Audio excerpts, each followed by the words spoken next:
Please join me in prayers.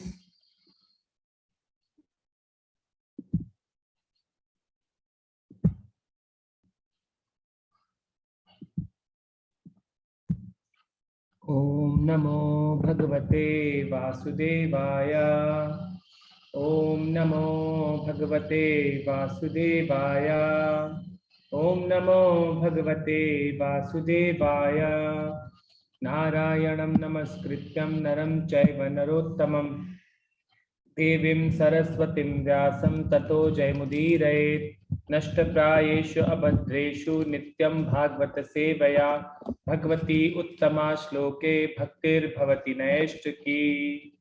नमः ओं विष्णुपादाय कृष्णप्रेष्ठाय भूतले श्रीमते भक्तिवेदांत स्वामिन् इति नामिने। नमस्ते सारस्वते देवे गौरवाणी प्रचारिणे निर्विशेषा शून्यवादी पाश्चात्य देशतारिणे।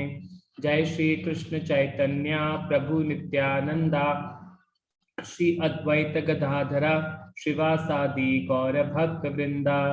हरे कृष्णा कृष्ण कृष्णा हरे हरे, हरे Rama Ram Rama Hare Hare.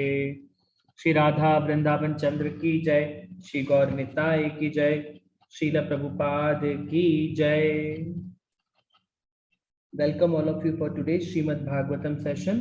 We are discussing from first canto, chapter 7. Title of the chapter is Drona पुत्र को दंड। और हम लोग कल श्लोक नंबर 4 तक पढ़ लिया था। आज हम लोग श्लोक नंबर 5 पढ़ेंगे और श्लोक नंबर 5 का बहुत बड़ा परपोर्ट भी है।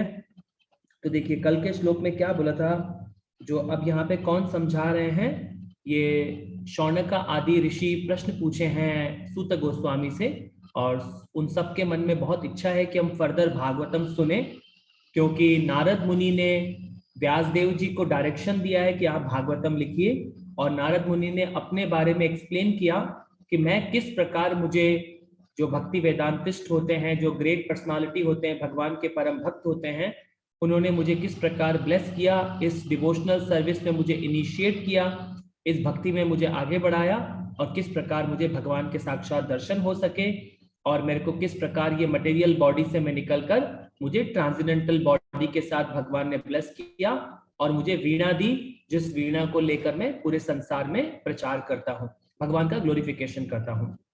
तो अब देखिए इस श्लोक में, कल के चौथे श्लोक में था, इस प्रकार उन्होंने बौद्धिकता में किसी लिप्तता के बिना भक्तिमय सेवा, भक्ति योग से बंधकर अपने मन को पूरी तरह एकाग्र किया।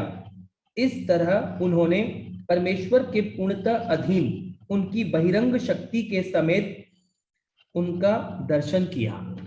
तो अब ये जो व्यासदेव जी हैं, उन्होंने भगवान के ये कंप्लीट दर्शन किए। तो जैसे होते हैं ना, भगवान के 3 फीचर होते हैं, ब्रह्मन, परमात्मा और भगवान खुद।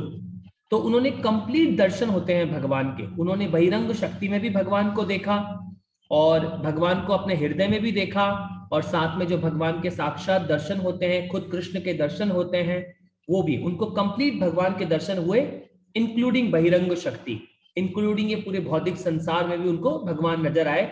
हर कण कण में भगवान विद्यमान होते हैं।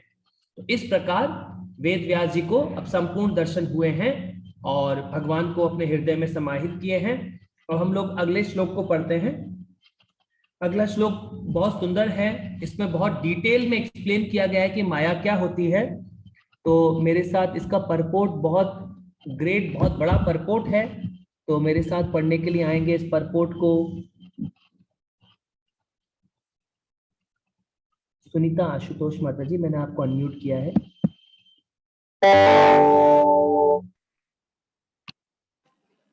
हरे कृष्णा प्रभु जी। यस माता जी। तो मैं आप श्लोक पढ़ता हूँ, आप उसके बाद ट्रांसलेशन और परपोर्ट पढ़िएगा। परपोर्ट पढ़िएगा। आप देखिए क्या बोल रहे हैं आप। यथा सम्माहितो जीवा आत्मनं त्रिगुणात्मकं परो अपि मुनते अनर्था यत्कृतं चाभिपद्यते। क्या बोल रहे हैं वो इसमें? जीवात्मा तीनों गुणों से अतीत होते हुए भी इस बहिरंगा शक्ति के कारण अपने आप को बौद्धिक पदार्थ की उपज मानता है और इस प्रकार बौद्धिक कष्टों के कलों को भोगता है। अब यहाँ पे देखिए कितनी इंपॉर्टेंट बात बोल रहे हैं वो। उसमें आत्मा के बारे में बताया, जैसे कि हम लोग जीवा हैं, इस भौतिक संसार में हम जीवा क्या समझ बैठते हैं, हम आत्मा को भी इस भौतिक संसार का ही प्राणी समझ बैठते हैं। इसीलिए भगवत गीता में भगवान 15 चैप्टर के 7 श्लोक में बोलते हैं, ममे वांशो जीव लोके जीव भूता सनातना। भगवान ने वह कंफर्म किया है कि इस भौतिक संसार में क्या है, ममे वांशो जीव लोके जीव भूता सनातना। जो भगवान बोल रहे हैं कि इस भौतिक संसार में जो लिविंग एंटिटी है, जो आत्मा है, हम क्या हो जाते हैं, इन तीन गुणों के, जो सतोगुण रजोगुण तमोगुण है, उन तीन गुणों के कारण इस भौतिक संसार में कंडीशन हो जाते हैं। और हम कंडीशन होने के कारण क्या करते हैं, बॉडी की तरह एक्टिंग करने का सोचते हैं, बॉडीली प्लेटफॉर्म पे एक्शन हो जाते हैं हमारे सारे। क्योंकि हम क्या है, इस 9 गेट्स के जेल में, जैसे एक आदमी जेल में बंद होता है ना, केज में, पिंजड़े में बंद कर दिया जाता है पक्षी को, ऐसे इस 9 गेट्स के जो ये पिंजड़ा है, इसमें हमें भी बंद कर दिया गया है। बिल्कुल हमको एंट्रैप्ड कर दिया गया है आत्मा को इस भौतिक संसार में। तो हम क्या समझने लग जाते हैं, हम अपने आप को इस शरीर ही समझने लग जाते हैं और सारे कार्य हम इस भौतिक बहिरंगा शक्ति के इसी में रह के करने लग जाते हैं कि हम यही हैं। परंतु यहाँ क्या बोल रहे हैं वो, जीवात्मा तीन गुणों के अतीत होते हुए भी इस बहिरंगा शक्ति के कारण अपने आप को बौद्धिक पदार्थ की उपज मानता है। तो हम क्या समझ बैठते हैं, हम ये नहीं समझ पाते कि ये पूरा भौतिक संसार जो है, ये मिट्टी का जो संसार है, इससे हम डिफरेंट हैं। ये हम आइडिया नहीं लगा पाते, भले हम कितनी भगवत गीता पढ़ते हैं, कितनी भागवतम पढ़ते हैं। क्योंकि भगवत गीता में भगवान ने बोला है, देवी ऐशा गुणमयी मम माया धुरत्तया, कि जो माया है, तीन गुणों वाली माया है, मैंने क्रिएट की है। इसमें बड़े बड़े ग्रेट पर्सनालिटी भी इसको समझ नहीं पाते और इसमें क्या हो जाते हैं, वो उलझ जाते हैं। तो ये माया क्या होती है, ये हमें कैप्चर कर लेती है आत्मा को यहाँ पर। और आत्मा क्या करती है यहाँ पर इस भौतिक संसार में, वो कंडीशन हो जाती है। कंडीशन मतलब जैसे होता है ना, एक रूम में मान लीजिए आपने एसी लगाया है, तो एयर कंडीशन करता है वो। एसी क्या करता है, इस एयर को कंडीशन करता है। ऐसे ही क्या करती है, इस भौतिक संसार में हम भी इन तीन गुणों के अधीन होकर कंडीशन हो गए हैं। हमारे हृदय में क्या है, जैसे कंडीशन होने से क्या मतलब समझे आप, मान लीजिए तीन गुण कैसे हमें कंडीशन हो जाते हैं हम। जैसे कि एक रस्सी होती है, मान लीजिए आपको एक पतली सी रस्सी बनानी है, तो आप तीन धागों को लेते हैं, उनको अच्छे से ट्विस्ट कर देते हैं, तो एक रस्सी बन जाती है। तो उससे मोटी बनानी है तो वैसी तीन रस्सियां लेते हैं, फिर उनको ट्विस्ट कर देते हैं, फिर उनको ट्विस्ट कर देते हैं, तो धीरे धीरे मोटी रस्सी होती जाएगी। तो जैसे हम जगन्नाथपुरी रथ में खींचने जाते हैं रथ को, तो वहां कितनी बड़ी, इतनी मोटी विशाल रस्सी होती है, जिससे वो रथ को भी खींचा जा सकता है। इसी प्रकार हमारे हृदय में ये तीन गुणों की क्या हो गया है, सतोगुण रजोगुण तमोगुण की वजह से हमारे हृदय में कैसी गांठ लग गई है, इतनी बहुत, ये जो मोह की जो गांठ होती है वो इतनी टाइट होती है, ये ग्रंथि होती है इस भौतिक संसार की, वो हमें समझ में नहीं आता है। इतनी टाइट ग्रंथि होती है हमारे हृदय में, हम कभी इसको खोल नहीं पा रहे हैं। क्योंकि ये भगवान बोलते हैं, मम माया धुरत्तया, इस माया को मैंने क्रिएट किया है और इससे आप बाहर नहीं आ सकते। अगर आपको इससे बाहर आना है, मामे वही प्रपद्यन्ते माया मेताम तरन्ति, अगर आपको इसको क्रॉस करना है इस भौतिक संसार को, तो क्या करना पड़ेगा, आपको मेरी शरण लेनी पड़ेगी। क्योंकि ये भगवान के अधीन कार्य करती है ये माया। तो इसमें क्या कर समझ बैठता है वो जीव, इसमें बता रहे हैं वो कि हम भी क्या समझ बैठते हैं, हमको अपने आप को इस भौतिक संसार की उपज समझ बैठते हैं कि हम ये मिट्टी के ही हैं बस। मगर तो हम इससे डिफरेंट हैं, हम स्पिरिचुअल वर्ल्ड की आत्मा होते हैं, हमारा स्पिरिचुअल वर्ल्ड के साथ ही एक संपर्क होता है, परंतु कुछ गलती करते हैं, इस वजह से हम इस भौतिक संसार में यहाँ पर आकर फंसते हैं। तो वो यहाँ पर हमें डायरेक्शन दे रहे हैं, वो बोल रहे हैं कि बौद्धिक पदार्थ की उपज मानता है और इस प्रकार बौद्धिक कष्टों के फलों को भोगता है। तो हमको क्या करना पड़ता है, भौतिक कष्टों के फलों को। ये भौतिक संसार में क्या है, सारे तापत्रय हैं, जन्म मृत्यु जरा व्याधि, तो आत्मा क्या करती है? इन सबको एक्सपीरियंस करती है। आत्मा आत्मा एक्सपीरियंस करती है इन सारे दुखों और सुखों को। तो हमें क्या समझना है इस भौतिक संसार को? अभी हम इसके तात्पर्य में प्रभुपाद जी हमें 3 इंपॉर्टेंट पॉइंट समझाएंगे। तो अब हम इसका तात्पर्य पहले पढ़ते हैं। तात्पर्य शिला प्रभुपाद जी के द्वारा। माता जी तात्पर्य पढ़िए। शिला प्रभुपाद जी की जय। यहाँ पर भौतिकवादी जीवों के कष्ट का मूल कारण तथा उसके उपाय के रूप में जो कार्य प्राप्त करनी चाहिए उसके बारे में बतलाया गया है। इन सब का उल्लेख इस श्लोक में हुआ है। जीवात्मा स्वाभाविक रूप से भौतिक पाश से परे है, किंतु अभी वह बहिरंगा शक्ति द्वारा बंदी बना लिया गया है।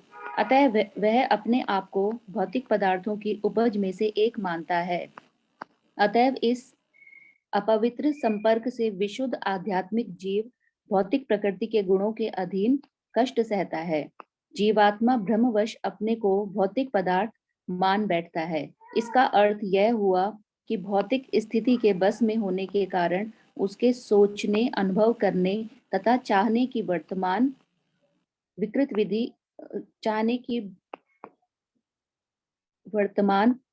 विधि उसके लिए स्वाभाविक नहीं है। तो भी सोचने, अनुभव करने तथा चाहने पर उसका अपना सामान्य तरीका होता है। जीव अपनी मूल अवस्था में सोचने, अनुभव करने, चाहने की शक्ति से रहित नहीं होता। भगवत गीता में भी पुष्टि हुई है कि बद्ध जीव का वास्तविक ज्ञान अज्ञान से ढका रहता है। इस प्रकार यहाँ इस सिद्धांत का खंडन हो जाता है कि जीवात्मा परम निराकार ब्रह्म है। ऐसा हो नहीं सकता, क्योंकि जीवात्मा की अपनी मूल अबद्ध अवस्था में भी अपनी चिंतन शैली होती है। वर्तमान बद्ध अवस्था बहिरंगा शक्ति के प्रभाव के कारण है, जिसका अर्थ यह है कि परमेश्वर पृथक रहते आते हैं और मोहमयी शक्ति माया पहल करती है। भगवान कभी नहीं चाहते कि जीवात्मा बहिरंगा शक्ति द्वारा भरमाया जाए। बहिरंगा शक्ति भी इस तथ्य से भली भांति परिचित है, किंतु वह अपनी मोहनी शक्ति से विस्मृत जीव को भरमाए रखने का अकृतज्ञ कार्य करती है। भगवान भ्रामिका शक्ति के कार्य में कोई बाधा नहीं डालते, क्योंकि उसके ये कार्य बद्धजीव को सुधारने के लिए आवश्यक होते हैं। कोई स्नेहिल पिता नहीं चाहता कि अन्य कोई व्यक्ति उसकी संतान को प्रताड़ित करे, तो भी वह अपने उदंड पुत्र को सुधारने के लिए कठोर व्यक्ति के संरक्षण में सौंप देता है। लेकिन साथ ही सर्वशक्तिमान पिता बद्ध जीवों को भ्रामिका शक्ति माया के चुंगल से छुटकारा दिलाने के लिए प्रभु जी थोड़ा ऊपर कर दीजिए, छुटकारा दिलाने के लिए उत्सुक रहते हैं। राजा अवज्ञाकारी नागरिकों को बंदीगृह की चार दीवारी के भीतर डाल देता है, लेकिन कभी बंदी को राहत देने की इच्छा से वह स्वयं बंदीगृह में जाता है और उनसे सुधरने के लिए कहता है, और उसके ऐसा करने पर वह बंदी को मुक्त कर देता है। इसी प्रकार परमेश्वर अपने राज्य से भ्रामिका शक्ति के राज्य में अवतरित होकर भगवत गीता के रूप में राहत देते हैं, जहां पर वे व्यक्तिगत रूप से सुझाव देते हैं कि यद्यपि भ्रामिका शक्ति पर विजय पाना दुष्कर है, तो भी यदि कोई भगवान के चरण कमलों की शरण में आता है तो भगवान के आदेश से वह मुक्त हो जाता है। शरणागति की यह विधि माया के भ्रामक प्रभाव से छुटकारा पाने का उपाय है। अतः भगवान का सुझाव है कि संत पुरुषों की वाणी के प्रभाव से जिन्होंने वास्तव में परम की अनुभूति कर ली है, वे लोग भगवान की दिव्य प्रेमा भक्ति में संलग्न हो। बद्ध जीव को भगवान के विषय में सुनने में आस्वाद मिलने लगता है, और इस प्रकार श्रवण करने से ही वह भगवान के प्रति आदर, भक्ति तथा आसक्ति के पद पर ऊपर उठ जाता है। शरणागति विधि से सभी कुछ पूरा हो जाता है। यहाँ पर व्यासदेव के अवतार रूप में भगवान ने यही सुझाव रखा है। इसका अर्थ यह हुआ कि भगवान द्वारा बद्ध जीवों का दोनों प्रकार से उद्धार किया जाता है। एक तो भगवान की बहिरंगा शक्ति के द्वारा दंडित होकर तथा दूसरी ओर भगवान द्वारा अंतस्थ और बाह्य गुरु बनकर। भगवान प्रत्येक जीव के अंतःकरण में परमात्मा रूप में गुरु बनते हैं और बाहर से वे शास्त्रों, संतों तथा दीक्षा गुरु के रूप में गुरु बनते हैं। अगले श्लोक में इसकी अधिक स्पष्ट व्याख्या की गई है। वेदों में केनोपनिषद में देवताओं की नियंत्रक शक्ति के संबंध में भ्रामिका शक्ति के व्यक्तिगत अधिक्षण की पुष्टि की गई है। यहाँ पर यह भी स्पष्ट कहा गया है कि जीवात्मा बहिरंगा शक्ति के द्वारा व्यक्तिगत सामर्थ्य में नियंत्रित होता है। इस प्रकार जो जीव बहिरंगा शक्ति के नियंत्रण में आ जाता है वह भिन्न रूप से अवस्थित होता है। फिर भी भागवत के इस कथन से यह स्पष्ट है कि वही बहिरंगा शक्ति पूर्ण पुरुष भगवान के समक्ष निकृष्ट स्थित पर रहती है। पूर्ण व्यक्ति या भगवान तक भ्रामिका शक्ति नहीं पहुंच पाती, क्योंकि वह केवल जीवों पर ही अपना कार्य कर पाती है। अतएव यह तो मात्र कल्पना है कि भगवान भ्रामिका शक्ति द्वारा भ्रमित होते हैं और बाद में जीव बन जाते हैं। यदि भगवान तथा जीव एक ही श्रेणी में होते तो व्यासदेव जी के लिए इसे देख पाना संभव होता और भ्रमित जीवों के भौतिक दुख का प्रश्न नहीं उठता, क्योंकि परमेश्वर सब कुछ जानते हैं। अनेक अद्वैतवादियों द्वारा भगवान तथा जीव को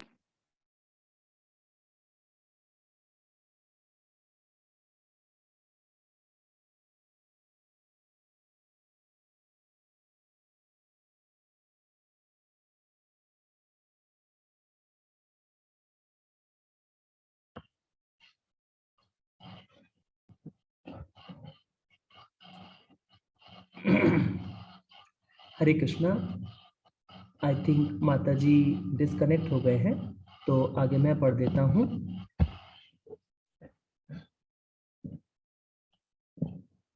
नहीं उठाता क्योंकि परमेश्वर सब कुछ जानते हैं। अतएव अनेक अद्वैतवादियों द्वारा भगवान तथा जीव को एक ही श्रेणी में रखने का प्रयास छिछोरा कल्पनाएं मात्र है। यदि भगवान तथा जीव एक ही होते तो श्रील सुखदेव गोस्वामी भगवान की दिव्य लीलाओं का वर्णन करने का कष्ट न उठाते, क्योंकि ये सब भ्रमिका शक्ति की अभिव्यक्तियां होती हैं। श्रीमद् भागवतम माया के चंगुल से कष्ट पाने वाली मानवता के लिए रामायण उपचार है। अतएव श्रील व्यासदेव ने सर्वप्रथम बद्ध जीवों के वास्तविक रोग का निदान किया, जो है बहिरंगा शक्ति द्वारा भ्रमित होना। उन्होंने उन पूर्ण परम पुरुष के भी दर्शन किए जिससे भौतिक भ्रमिका शक्ति बहुत दूर रहती है। यद्यपि उन्होंने रुग्ण बद्ध जीवों तथा रोग के कारण दोनों को देखा। रोग के उपचार की विधियां अगले श्लोकों में सुझाई गई हैं। निसंदेह भगवान तथा जीव दोनों ही गुणवत्ता की दृष्टि से समान हैं, लेकिन भगवान भ्रमिका शक्ति के नियंता हैं, जबकि जीव इस भ्रमिका शक्ति द्वारा नियंत्रित होते हैं। इस प्रकार भगवान तथा जीव एकमात्र अभिन्न तथा भिन्न हैं। दूसरा अंतर यह इस प्रकार है कि भगवान तथा जीव के बीच का सनातन संबंध दिव्य है, अन्यथा वे माया के चंगुल से बद्ध जीवों का उद्धार करने का कष्ट न लेते। इसी प्रकार से जीव को भी भगवान के प्रति अपने प्राकृतिक प्रेम तथा स्नेह को जगाने की आवश्यकता रहती है, और जीव की यह सर्वोच्च पूर्णता है। जीवन के इसी लक्ष्य को ध्यान में रखकर श्रीमद् भागवतम में बद्ध जीवों का वर्णन हुआ है। हरे कृष्णा। देखिए बहुत सुंदर परपोट है। मैं आप सबसे रिक्वेस्ट करूंगा कि इस परपोट को आप कम से कम 2-3 बार पढ़ें। अब देखिए इस परपोट में क्या बता रहे हैं कि जो ये बहिरंगा शक्ति है और जो ये भगवान क्या करते हैं, भगवान भगवत गीता में भी बोलते हैं कि ये जितनी भी शक्ति है, बहिरंगा शक्ति और भगवान की इंटरनल शक्ति और जो आप तटस्थ शक्ति है भगवान की, भगवान बोलते हैं मया दक्षेण प्रकृति सूयते सचराचरम। भगवान बोलते हैं जितनी भी बहिरंगा शक्ति है, जो माया है, ये जो प्रकृति है, ये जो भौतिक संसार हमें नजर आता है, ये सब किसके अधीन होकर कार्य करते हैं? भगवान के अधीन होकर कार्य करते हैं। और सोचिए भगवान कितने दयालु हैं। इस भौतिक संसार में भगवान बार बार इस धरती पर उतरते हैं लीला करने के लिए।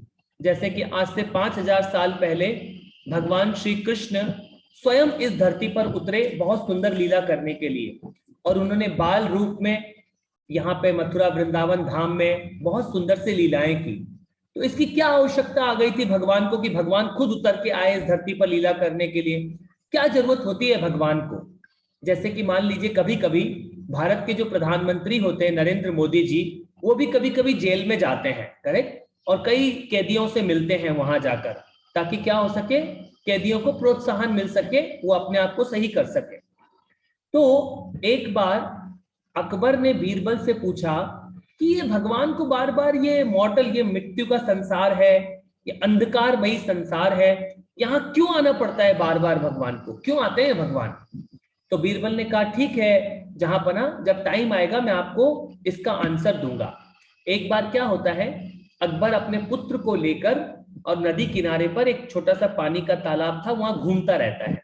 सडनली उसका बच्चा जो है, उसका पुत्र जो है अकबर का, उसके हाथ से गिर जाता है और वो पानी में गिर जाता है।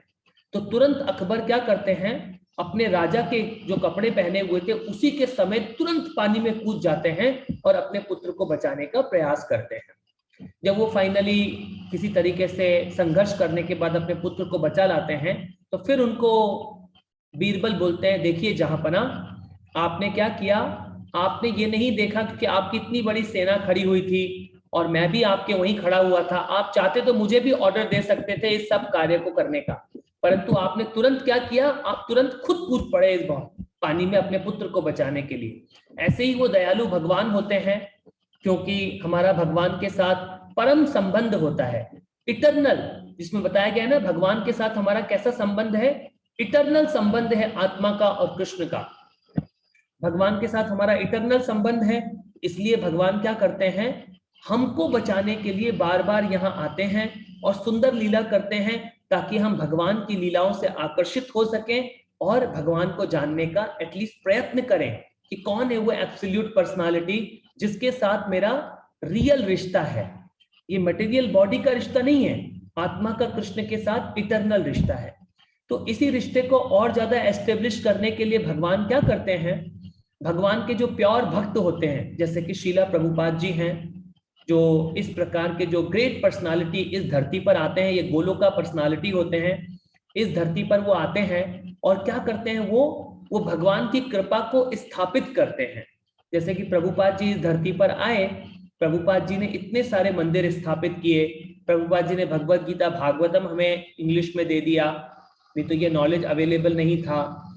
फिर प्रभुपाद जी ने इतने सारे गुरुकुल स्थापित किए, प्रभुपाद जी ने इतने सारे लोगों को भक्त बनाया। फिर भगवान और ज्यादा दयालु करके क्या देते हैं, भगवत गीता देते हैं, भागवतम देते हैं, गंगा जी को धरती पर उतारते हैं। ऐसे बहुत तरीके से भगवान का खुद का प्रसाद देते हैं, भगवान अपना खुद का नाम देते हैं। हमको हरे कृष्ण मंत्र को जप करने का भगवान ने कृपा की दिया है, ताकि हम क्या हो सके, भगवान और भगवान का नाम अभिन्न है, तो हम भगवान के साथ संग कर सके कि कौन है वो भगवान।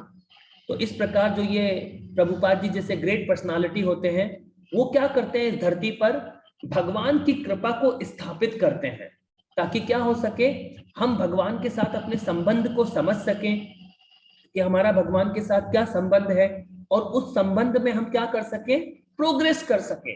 धीरे धीरे ये जो हमको ये जाल वाले बॉडी में हम फंसे हुए हैं, पिंजड़े में फंसे हुए हैं, इससे हमें क्या हो सके, समझ में आए कि पिंजड़ा नहीं है, हम इसके अंदर एक डिफरेंट प्राणी हैं, भगवान के अंश हैं, और हमारा मेन रिश्ता कृष्ण के साथ है। तो एटलीस्ट क्या हो पाएगा, हम इस बहिरंगा शक्ति को समझ पाएंगे कि इस शक्ति से हम एक डिफरेंट पर्सनालिटी हैं।